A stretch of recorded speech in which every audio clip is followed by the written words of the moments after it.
Okay, so imagine you are from Nigeria, the largest economy in Africa, a country of over 200 million people, a major U.S. trade partner, and you wake up one morning to discover you can no longer get certain types of U.S. visas because the Trump administration just added your country to a travel ban list. Not because Nigeria declared war on America. Not because Nigerian citizens committed terrorist attacks on US soil, but because an Afghan man was identified as a suspect in a shooting near the White House, and Trump responded by expanding his travel restrictions from 19 countries to 39. 20 more nations added overnight, 5 of them completely banned, meaning their citizens cannot enter the U.S. at all. 15 partially restricted, meaning no permanent residency or student and tourist visas. And all Palestinian Authority issued travel documents now blocked entirely. This isn't a gradual policy evolution.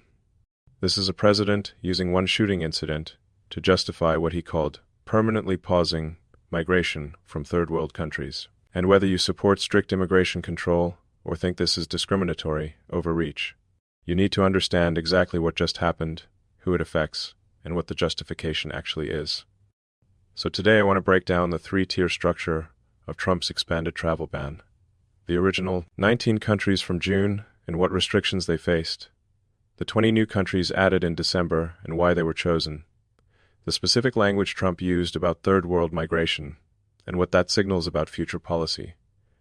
Why Nigeria being on this list is particularly significant. Economically and diplomatically, what the administration's stated justification is regarding vetting and document reliability, and whether this expansion will survive legal challenges or get blocked like earlier travel bans. Because by the end you are going to understand, this isn't just about security policy or immigration control. This is about how one incident gets weaponized to justify sweeping restrictions affecting hundreds of millions of people, most of whom have zero connection to the triggering event. And it is about whether we're moving toward a permanent system where entire countries get categorized as high-risk based, not on specific threats, but on broad assessments of their governance quality and document systems. Now, let me be clear about my framework here. I am not going to tell you whether travel restrictions are good or bad in the abstract. Reasonable people disagree about immigration policy. Some believe strict vetting and country-based restrictions are necessary for security. Others believe they're discriminatory and counterproductive. What I'm going to do is explain what actually happened, what the policy does, who it affects, and what the stated versus likely actual motivations are. Then you can decide what you think. But you need the facts first. And most coverage of this is either cheerleading for Trump without examining details, or condemning him without understanding the policy structure. Neither approach helps you understand what is actually going on. Let's start by understanding the structure, because Trump's travel ban isn't one simple policy.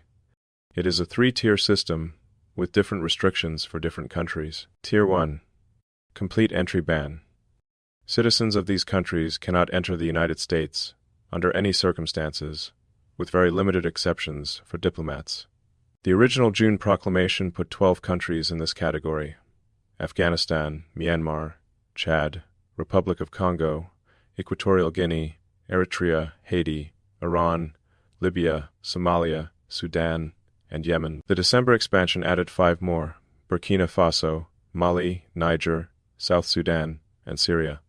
So 17 countries total now face complete bans. If you are a citizen of any of these nations, you cannot get a U.S. visa, you cannot visit, you cannot immigrate, you are blocked.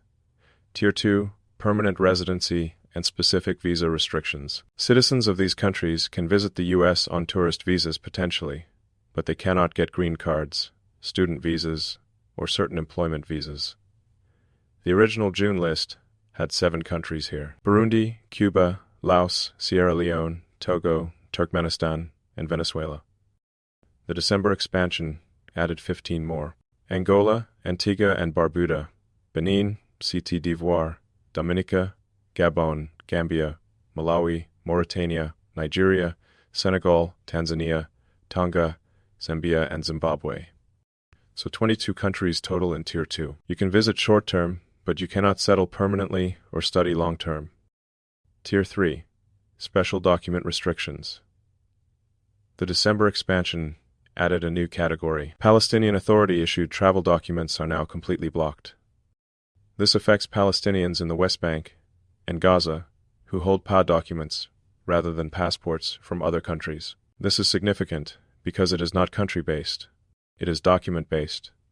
Even if you are a Palestinian with residency in a third country, if you are traveling on PA documents, you are banned. Now, why does this three-tier structure matter? Because it allows the administration to claim they're not discriminating against specific religions or regions while still effectively blocking huge populations.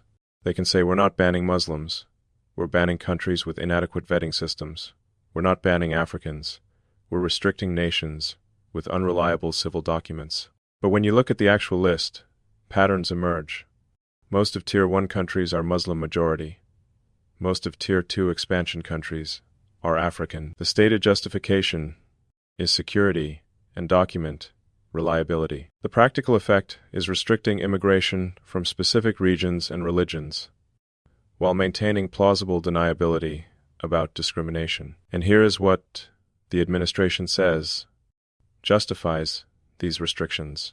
They claim these countries have widespread corruption, fraudulent, or unreliable civil documents and criminal records, making it extremely hard to vet citizens coming to the U.S. The White House proclamation states the restrictions are necessary to, quote, prevent entry of foreign nationals about whom the United States lacks sufficient information to assess risks they pose, garner cooperation from foreign governments, enforce immigration laws, and advance foreign policy, national security, and counter-terrorism objectives. That is the official rationale.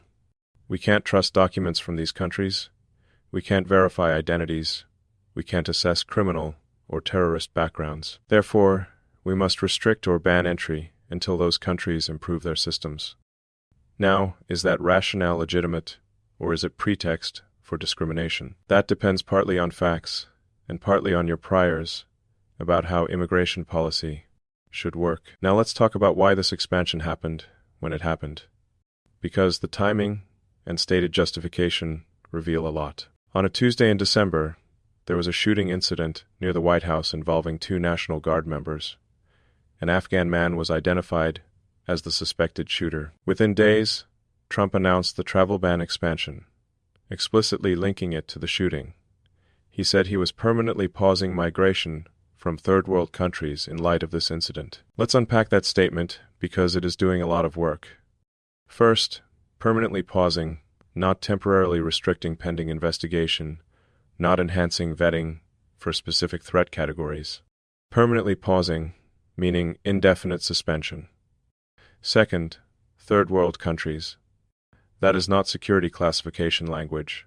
That is economic and developmental language with specific connotations. Third world originally meant non-aligned countries during the Cold War, but has come to mean poor, underdeveloped nations. Using that term signals, this isn't just about security threats, it is about perceived quality or desirability of immigrants from certain regions. Third, the causal link. One Afghan shooter leads to banning or restricting citizens from 39 countries, most of which have no connection to Afghanistan, no history of their citizens committing attacks on US soil, no specific threat intelligence, linking them to terrorism. The logical chain is Afghan national commits shooting. Therefore, we must restrict Nigerians, Tanzanians, Gambians, and dozens of other nationalities. That is not targeted security policy responding to specific threats. That is using one incident to justify pre-existing policy, preferences for broad immigration restriction. Now, Trump supporters would argue this shows he is serious about security, that he is willing to take aggressive action to protect Americans, even if it is politically controversial. And there is some logic to that.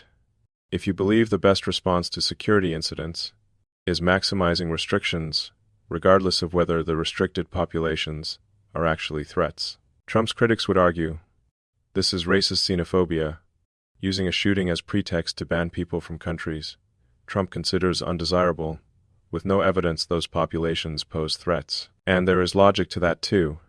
If you look at the composition of the banned countries and the lack of specific threat intelligence justifying their inclusion, The truth is probably somewhere in between. Trump genuinely believes restricting immigration from what he considers high-risk or low-quality countries makes America safer and better. He is not being cynical or pretending. He actually thinks this. But his assessment of which countries are high-risk is influenced by factors beyond just security threat analysis. Economic development, governance quality, cultural similarity to the U.S. These all factor into his calculus, even if they're not explicitly stated. So when an Afghan shooter gives him an opportunity to expand restrictions, he takes it. Not because Afghanistan and Nigeria are similar threats, but because both fit his mental model of countries whose citizens he'd prefer not entering America. Whether that is sound policy or discriminatory prejudice depends on whether you think those factors are legitimate considerations for immigration policy. Now let's focus on Nigeria specifically, because its inclusion on the Tier 2 restriction list is particularly significant and reveals some of the problems with this broad brush approach. Nigeria is Africa's largest economy, a major oil producer, a key U.S. trade partner, and a country of over 200 million people. It is also one of the most populous sources of African immigrants to the United States. Nigerian Americans are among the most educated immigrant groups in the U.S., with high rates of college degrees and professional achievement. When you put Nigeria on a travel ban list, saying their documents are unreliable and their citizens can't be properly vetted, you are not just making a security decision, you are making a diplomatic and economic statement. You are telling a major regional power that you don't trust their governance systems. You are cutting off a pipeline of high-skilled immigration that benefits the U.S. economy, and you are likely triggering reciprocal restrictions or diplomatic retaliation that affects American interests in Africa. Nigeria's government has already expressed concern about the restrictions. Other African nations on the list are likely coordinating responses. This isn't happening in a vacuum. When you restrict 20 African countries simultaneously, you are affecting US-Africa relations broadly, not just individual bilateral relationships. And for what security gain? Has Nigeria been a major source of terrorism against the United States? Have Nigerian immigrants committed attacks on US soil at higher rates than other groups? The inclusion seems based primarily on assessments of document reliability and governance corruption, not specific security threats. Now maybe those are legitimate criteria. Maybe saying we won't accept immigrants from countries with weak document systems is reasonable policy, even if those countries aren't terrorist threats. But if that is your standard, you need to apply it consistently. There are plenty of countries with corruption and document reliability issues that aren't on this list. Why? Probably because they're geographically or culturally closer to the U.S., or because restricting them would have larger diplomatic or economic costs. And this gets to the fundamental tension in Trump's approach. He wants immigration policy based primarily on country of origin assessments rather than individual vetting. If you are from a good country, you are presumed okay. If you are from a bad country, you are presumed risky. That is efficient and simple. But it is also crude and inevitably discriminatory, because the good versus bad country determinations are influenced by factors beyond just objective security risk. A Nigerian doctor with no criminal record, strong ties to the U.S., verified employment offer, gets restricted because Nigeria as a whole is deemed high risk. Meanwhile, someone from a country not on the list, but with worse security vetting, might get through, because their country isn't categorized as problematic. That is not precision. That is collective punishment and collective reward based on nationality. Whether that is acceptable depends on whether you think national origin is a legitimate proxy for individual risk. So what happens next, and will this expanded travel ban survive? History suggests it will face immediate legal challenges. Trump's first travel ban in 2017, the one targeting Muslim-majority countries, was challenged in court, partially blocked, revised multiple times, and eventually upheld by the Supreme Court in a narrow 5-4 decision that said presidents have broad authority over immigration for national security reasons. This expanded ban will likely follow a similar path. Civil rights organizations will sue, arguing it is discriminatory, violates equal protection, exceeds presidential authority, or wasn't properly justified with specific threat assessments. Lower courts might issue temporary restraining orders, blocking implementation in certain jurisdictions. The administration will appeal. Eventually, it reaches the Supreme Court. And given the current conservative majority that already upheld Trump's earlier travel ban, this version probably survives too, unless there is something procedurally defective about how it was implemented. But legal survival doesn't mean political or diplomatic success. Even if courts say Trump has authority to do this, that doesn't make it wise policy. The diplomatic costs, the economic costs of cutting off skilled immigration, the reputational costs of being seen as discriminating against entire regions. These add up regardless of whether the policy is technically legal. And there is a practical enforcement question. How do you actually implement a 39-country travel ban? The State Department has to update visa processing systems, train consular officers on new rules, handle millions of pending applications from affected countries. Homeland Security has to screen travelers at entry points, determine which documents are Palestinian Authority issued versus other documents, enforce the three-tier system correctly. That is massive administrative burden. Mistakes will happen. People will be wrongly denied or wrongly admitted. The chaos creates its own problems beyond the policy intent. And here is the bigger picture question this raises. Are we moving toward a permanent two-tier global system where people from wealthy, stable countries have freedom of movement, while people from poor, unstable countries are presumptively locked out? Because that is what this policy structure creates. If you are from Western Europe, you can travel freely to the US. If you are from Sub-Saharan Africa, you face restrictions or bans based on your government's document systems and corruption levels. Things you as an individual have no control over. That might be efficient from a security screening perspective, but it also entrenches global inequality, limits opportunity based on birth country, and treats nationality as destiny. Whether that is acceptable depends on whether you think immigration should be primarily about us interests and security, or whether there is some moral obligation to provide opportunity, regardless of where people are born. Trump clearly believes the former.